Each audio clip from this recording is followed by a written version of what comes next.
Perhaps you've seen it. Maybe in a dream. A murky, forgotten land.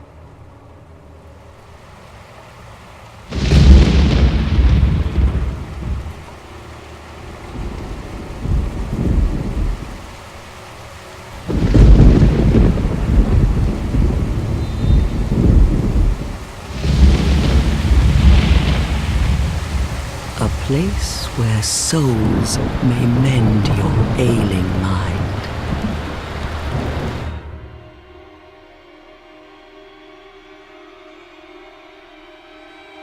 You will lose everything.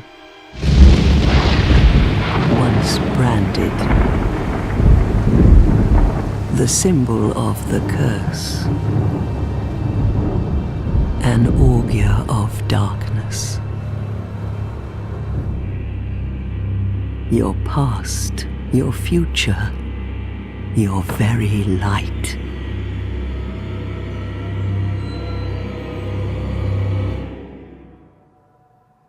None will have meaning, and you won't even care. By then, you'll be something other than human. A thing that feeds on souls, a hollow.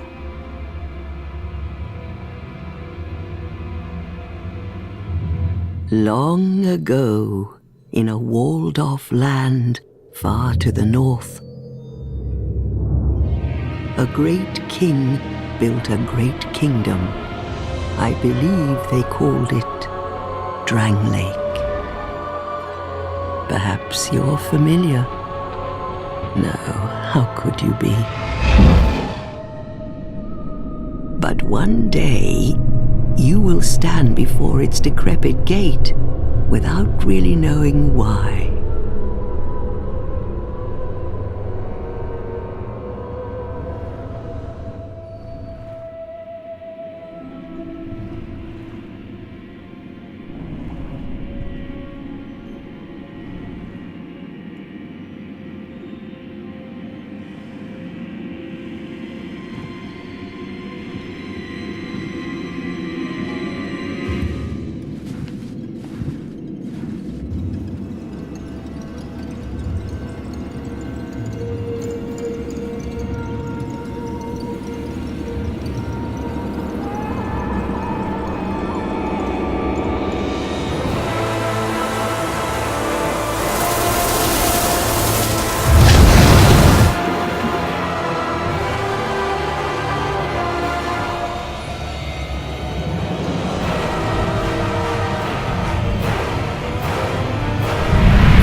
Like a moth drawn to a flame,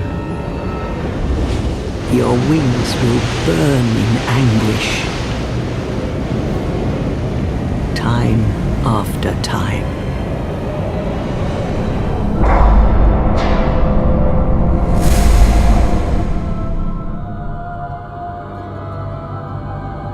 For that is your fate. The fate of the cursed.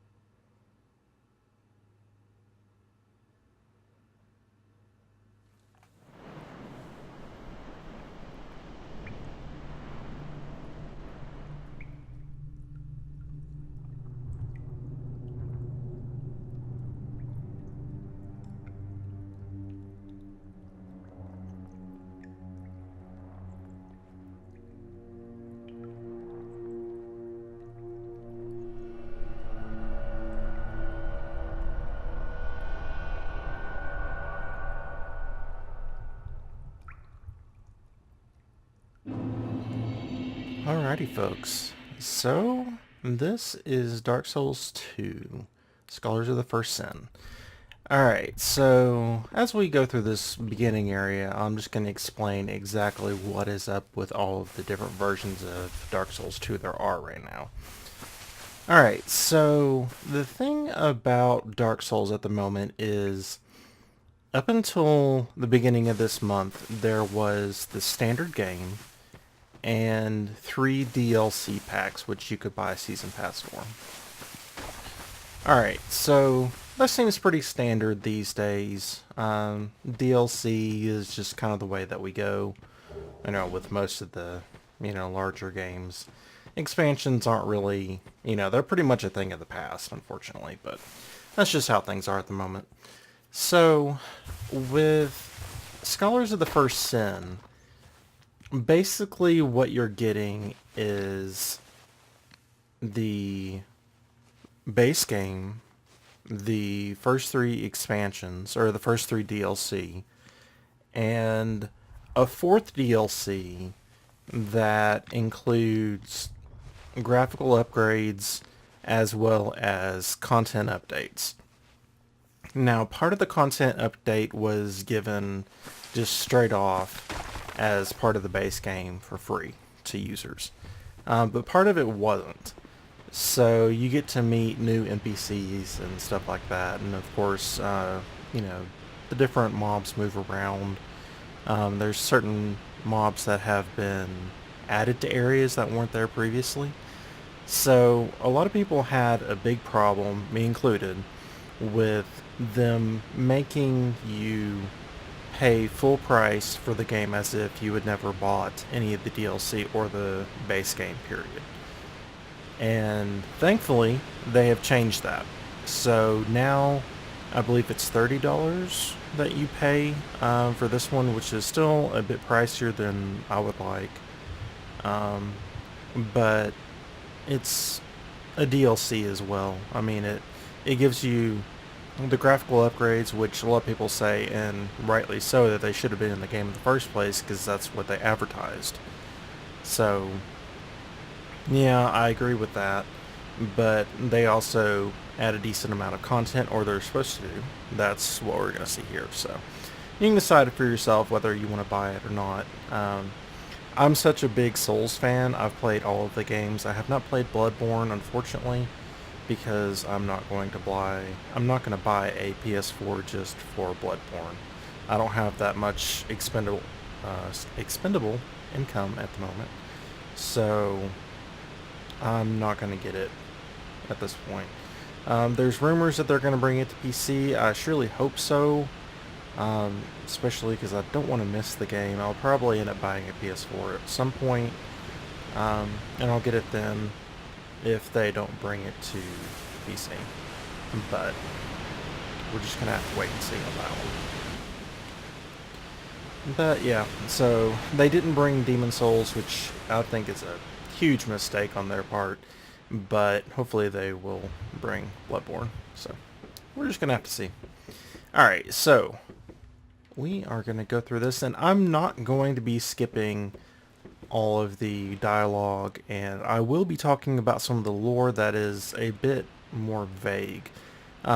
Especially a lot of the stuff that, if you're familiar at all with Dark Souls or Demon Souls, or even Bloodborne, VaatiVidya is a big producer of lore videos, and recently he's been doing some more strategy stuff with Bloodborne, so that's been pretty well received as far as I know. But I should really suggest that you go head over to his channel and check him out. It's Vaati, V-A-A-T-I, and then V-I-D-I-A, I believe, is what the last part of it is. But he makes incredible videos. I would suggest heading over there.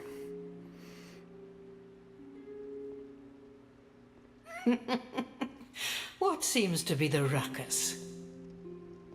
Oh my, your face.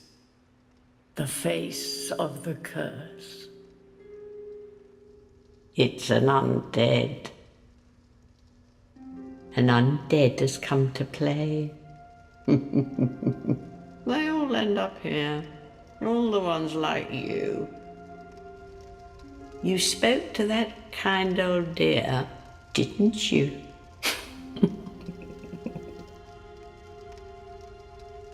You're finished. You'll go hollow. Yes, you'll become one of them.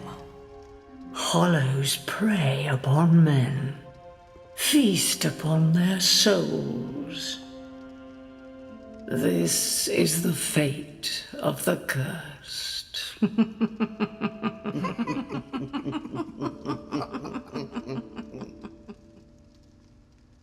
What is your name?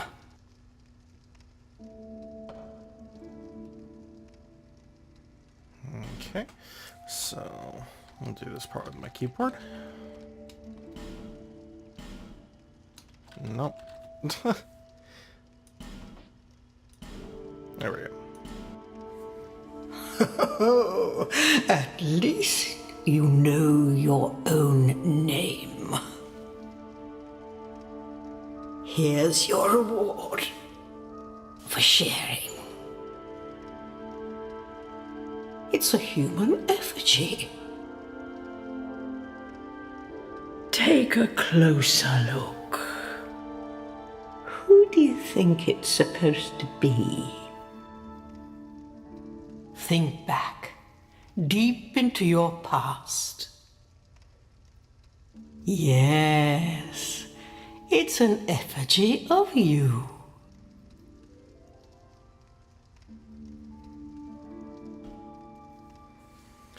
Alrighty, so I'm not going to be going through all of the setup of, all this stuff. I'll just show you the final output because it's going to take a little while, and yeah. But I will go through the class stuff with you just to explain a few things for those of you who have not played Dark Souls 2. So, it has not changed between Dark Souls 2 and Scholar of the First Sin, so it's all basically the same. You've got your standard classes, and I think kind of like to go with an explorer, but don't think I will, just because of the hat that they use and the fact that they have the Ferris Lockstone. But I'm tempted. I think we're gonna go with probably a sorcerer this time. This is the second time I've recorded this video because the sound levels in this game are so loud that it covered up my voice almost completely. So I'm hoping that this ends up being pretty stable so you can hear things just fine. The music's going to be a little quiet, but I want you guys to be able to hear me speaking when I speak, and unfortunately in those videos I actually recorded 4 of them back to back, and they did not turn out all that well. So here I am recording it again, but that's just how it goes because I wanted to make sure it was a good product for you guys. So alright, so let's see. The warrior is a really good class to start off with. If this is the first time you played, the knight as well, just because they have a lot of HP. But yeah, I think I'm going to go ahead and go with the sorcerer and go ahead and play a magic build. I have played pretty much every build you can think of so far in this game, so unfortunately none of it's going to be very new to me, but that's fine. The maps themselves are going to be, everybody's laid out differently, so I have not played a Deprived, but I don't really want to play a video of that just because to start off with, it's kind of rough. It has such a slow start to it. It's kind of frustrating. So yeah, we'll go ahead and go with the sorcerer. I think that's fun. I'm kind of hesitant to do that because at the same time, sorcerers kind of start off a little bit slowly too. I mean, they really pick up speed later on. Just for the sake of the video, I think I'm just going to go with a warrior, I think. Yeah, let's go ahead and do a strength build because they're fun to do. Alright, so let's go with a gift. Alright, so I'll go ahead and explain what each of these are. The life ring, It gives you a little bit of life, but it's so little. And when it says slightly, it means barely even noticeable. So this is probably the worst gift to go with because it does not, it's kind of bad. Alright, so Human Effigy, that will bring you back to full humanity, which every time you die you lose a little bit of your humanity, which it will show it visually, and you'll lose a little bit of life off of your maximum. So, and thankfully you only go down to half of your health as a maximum, so you won't go all the way down. So that can be definitely pretty helpful. Healing wares, that's one of the better ones, I would say, especially if you're just starting off, which this game has been out for a while, but I'm sure some of you haven't experienced the game for yourselves yet. But this gives you different size life gems, which will, of course, give you back life, and it gives you, I believe that one takes away poison, so that helps out a bit. Homeward Bone allows you to travel back to a bonfire, which is a safe place, theoretically. Most of the time it's a safe place. That is basically your save point, and will let you travel to other bonfires around the world. So it'll let you travel back to that place, and it'll allow you to keep your souls, which is the way you level up and purchase things like that. It's your currency for the game. Seed of a Tree of Giants will allow you to make it so that whenever someone invades your world, the enemies in your world will attack them.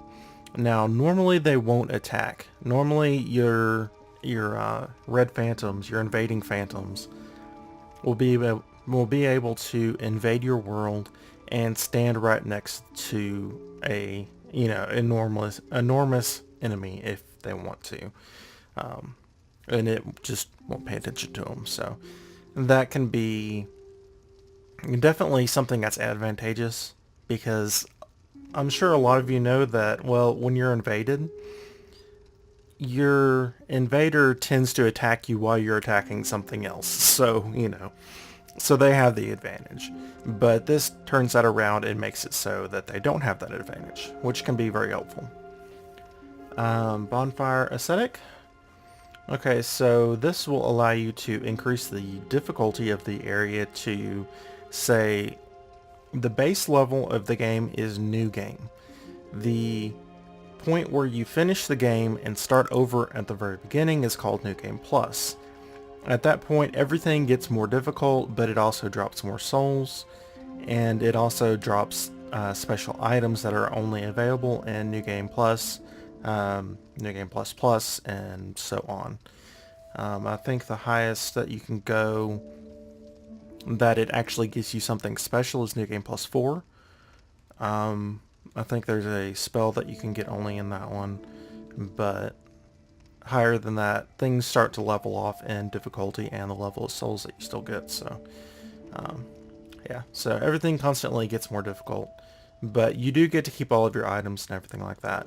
What the Bonfire Ascetic does is it levels the area that's attached to the bonfire up to the next level of New Game Plus that is available. So it allows you to get a weapon from that specific area, or defeat a certain boss again to get their soul and turn it in for an item or a weapon or a spell or stuff like that. And you'll see how it goes as we go along. Petrified Something will allow you to turn it in for, it's basically kind of like a lottery card.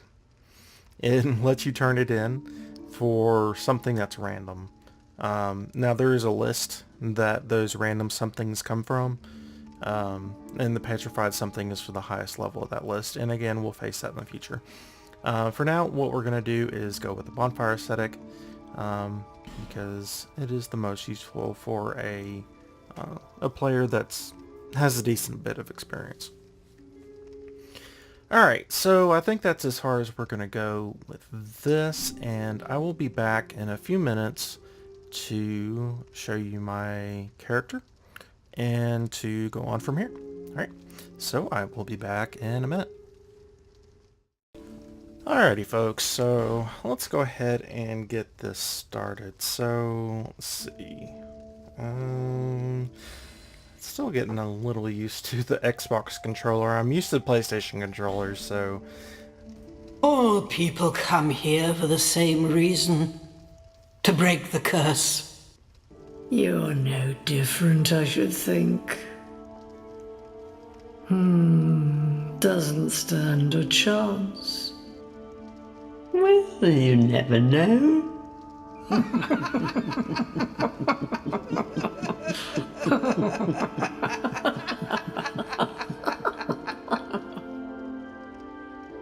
Go through the door and trot along to the kingdom. But remember, hold on to your souls. They're all that keep you from going hollow. Oh, I'll fool you no longer. You lose your souls. All of them. Over and over again.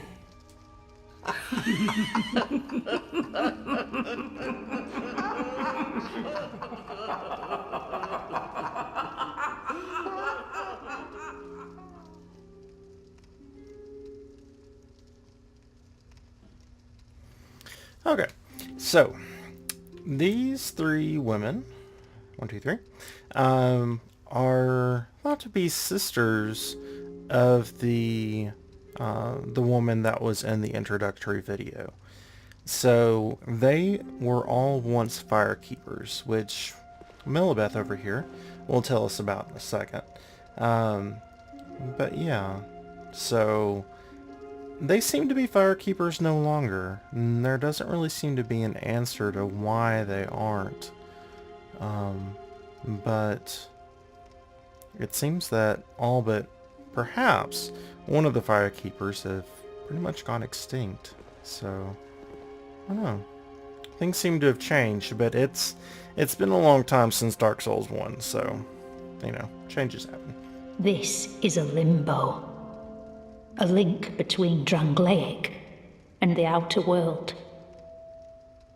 Fair traveller, I know that you must have a story. Why else would you visit such a place? This lost, decayed kingdom. My name is Milibeth. The old women were once firekeepers. I am here to look after them. It is what my mother did, and her mother before her, and so on. The old women were keepers of the fire. But now, the fire shows signs of fading, and the kingdom is beset by hollows. The old women are sisters. I am told there was a fourth. Long ago, firekeepers were commonplace. But now they are lost, scattered to the winds. The old women are... but now... So that's all that she has to say. So she mentions that there was a fourth, and it's thought that the woman, like I said in the video, was the fourth. She seems like either... Well, they mentioned that this place is a limbo. So, but they're, you know, all of them are fairly old. Now, a lot of time has probably passed since, you know, they came here or whatnot. But at the same time, the woman on the outside seems to be even older than these three. So perhaps she is the eldest, or perhaps time flows differently on the outside world than it does here. Alright, so we've got a human effigy here. Yeah. We've got a very, very basic kit here to start off with. We've got just a sword and a basic shield that doesn't even block all of the damage. And our sword, as you can see, is broken, so not exactly the best. Now, she does have more to say. You must go on a journey without rest. Well, I suppose if you find yourself at an impasse. But if your will is yet unbroken, then you may return here to start again with a clean slate. Okay, so what she's talking about is there is a certain item in the game, and this is the first of the 3 games that allows you to do this. It will allow you to go ahead and reset all of your stats. So as you level up, you will be able to keep your levels, but you can change around where they are. So if you want to go from a strength build to a dex build, or maybe you want to start playing around with spells, then you can do that. Alright, so I'm gonna go here, and do I want to stop here? I think we'll probably stop when we get to Majula, so we'll go ahead and go through the basic starting area, and then we'll stop there. So let's go ahead and rest here to save. And we'll talk about all of the different things that you can do at a bonfire later on, but we won't talk about that just now because we can't really do much of any of it. Alright, so let's go ahead and go through this first fog door. Alright, so again, this is just our basic starting area, so it teaches you to attack mobs, nothing really all that special. But again, if you're just starting out, then it can be helpful. So these little stones that you see throughout, so it tells you hold your left stick and B to dash, which actually that reminds me, let me make sure that, okay, it is set to jump. It was actually kind of something that I'm a little sad that I don't get to include in the video. When I first recorded the videos for the beginning, it was changed to where it's naturally set for a jump, which I can't remember. I think it's the click for left stick. But they changed it for some reason in Dark Souls 2. And I had changed it. One of the first things I did when I played Dark Souls 2, the original, was I changed it to be the old pattern that it was in Demon Souls and Dark Souls 1, which was B to jump. So repeatedly I tried to jump over this ledge that you'll see in a minute, and I tried to jump across this gap, and I kept not jumping, and I was like, what is going on here? Well, I had to go into the menu and change it after I died a few times, so it was kind of amusing, which yeah, that's just kind of gone, but that's okay. Alright, so the guy over there, he's guarding a coffin, and if you want to, you can change your gender. You can go sleep in the coffin, and it will change you to a male or female, depending on, what you chose at the beginning. Now, I chose a female character because that's what I always do. I always choose female characters. I don't know, it's just me.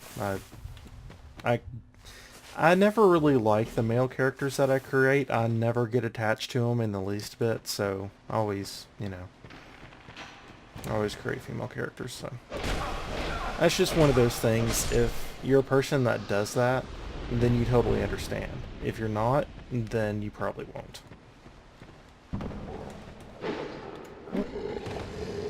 No, I don't want you to hit me back. These basic guys are just slow and totally avoidable, and you can see I'm not even using my shield because why? But yeah. So we're probably going to go with a strength dex build. Mainly strength, but we're not going to go completely overboard. We're not going to make, a tanky character that's wearing, Havel's set and, thumps around and only wields ultra broadswords or whatever. So, but, we will get to that when we get to it. Now, as you can see, my weapon is decreasing in durability, that red line down there, pretty quickly. And unfortunately, that's linked to the frames. And they didn't change that when they came out with this version of the game, which I'm kind of surprised and disappointed with, because The game is actually much harder on PC because the refresh rate is much higher. And so because it's tied to the refresh rate, weapons and armor and shield durability goes down much quicker on PC than it does on console. You, give it Smooth. Yes, you! Give us Silky! Okay, so this is what I talked about earlier, and something died, I don't know what. But you can go ahead and place down, I think I should have, yeah, I have a small smooth and silky stone that I can go ahead and leave. And... Yeah. Too nice, too smooth. Yeah! Silky smooth! And our little bird friends will exchange it for something else. Now, Crimson Water gives us back... Yes, gives us back health and spell uses. So that's something that's extremely nice to have, but it's not something that I'm going to be using until much, much later. Now, I'm going to go ahead and move... No, we can go ahead and do this one. We'll probably skip that one up there. But we can go ahead and go through this one, just because I want to show you guys the jump area that I kept dying on, and if I die again, that'll be really embarrassing, but whatever. So, it'll be so nice to have an actual weapon, but... and I do recommend using a controller. You can use keyboard and mouse. Now here's the jumping area. It's kind of hard to see for you guys on YouTube, I imagine. I don't have a lit torch at the moment. But yeah, I just kept falling off because I would do this and then I would press the button to jump and I wouldn't jump. So it was like, again. And I figured I was just failing terribly because it's been a while since I played this game. But no, I wasn't failing in that instance. I was just dying because I was silly and didn't change the option. Or I didn't remember that there was an in-game option. So when it comes around to it, make sure you change that if that is something that you want to do. I don't like having it set to the stick because it makes it really awkward. Oh, we can't go in here anyway because this guy's here. Now this guy's new. You used to be able to go in here, but now you can't make it past him. So you just have a statue blocks your way. So let's go ahead and move on to Majula. And we're probably going to end the episode once we get to that bonfire. Now, next episode we're going to have a bit of lore, but I'm not going to go talk to every single person because that can get tedious even if you're the one doing it. I've been to Majula so many times now that it's just like, I've got to talk to everybody again. Ugh. So we'll talk to a few characters and go exploring. Isn't that beautiful? So you come out of that dark area and the women telling you of gloom and doom, and then you come out and you see this and it's beautiful and it just brings a light to your heart. No, actually, when you come into this area, it does feel like you're turning to a peaceful area that you're protected and comforted by, because out there you're going to die over and over again. But here you have the nice peaceful music, nice ledges to drop down onto, and so on.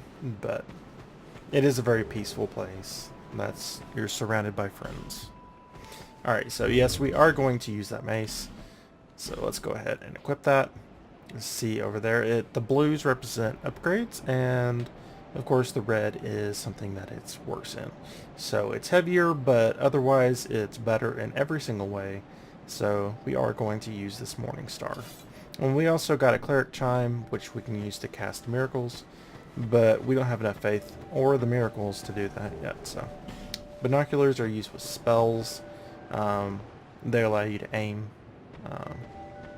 Basically, they give you a crosshair without actually giving you the crosshair, so I'll show you that later so you know what I'm talking about. But yeah, so we're going to go ahead and end the episode here, and I think it's going to be it for this one. So hopefully you guys have enjoyed this and are looking forward to the series. I'm definitely looking forward to seeing what's changed.